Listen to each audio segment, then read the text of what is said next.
मी आज सकाळपासून मुलुंडपासून सुरू केल्यानंतर घाटकोपरपर्यंत सगळे रेल्वे कलवड बघितले आणि ह्या रेल्वे कलवडचं काम म्हणजे गाळ काढण्याचं काम हे अतिशय समाधानकारक झालेलं आहे। पण आपल्याला माहिती आहे की अपस्ट्रीम लेवलवरून नेहमी रेल्वे कलवटमध्ये गाळ कचरा हे सगळं येतच असतं आणि म्हणून अशा काही प्रकारच्या सूचना दिल्या गेल्या आहेत की अपस्ट्रीम लेवलला त्या ठिकाणी मोठ्या जाळ्या लावण्यात याव्यात। याचं कारण नाल्यामध्ये मी आज बघितलं तर वेगवेगळ्या प्रकारची सामुग्री त्या ठिकाणी टाकण्यात येते आणि ती आल्यानंतर आपल्याला हे सांगावं लागेल की कलवटमध्ये यंत्राने साफ करता येत नाही, त्या ठिकाणी मॅन्युअलीच साफ करावं लागतं आणि म्हणून अनेक ठिकाणी माणसं उतरवून त्याची साफसफाई सुरू आहे।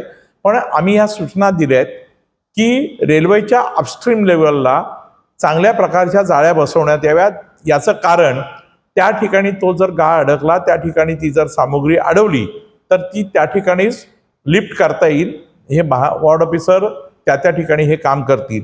पण रेल्वे प्रशासन आणि मुंबई महानगरपालिका प्रशासन यांचा समन्वय राहावा आणि त्या समन्वयातून मुंबई पूरमुक्त कशी राहील पावसाळ्यामध्ये अशा प्रकारचा प्रयत्न केला जावा, याच्यासाठीची माझी ही भेट व्हावी। आपल्याला ही या ठिकाणी सांगू इच्छितो की जेवढा मेट्रिक टन गाळ काढला जाईल त्याचं 50% अधिदान हे मुंबई महानगरपालिकेने रेल्वेला अदा केलेलं आहे।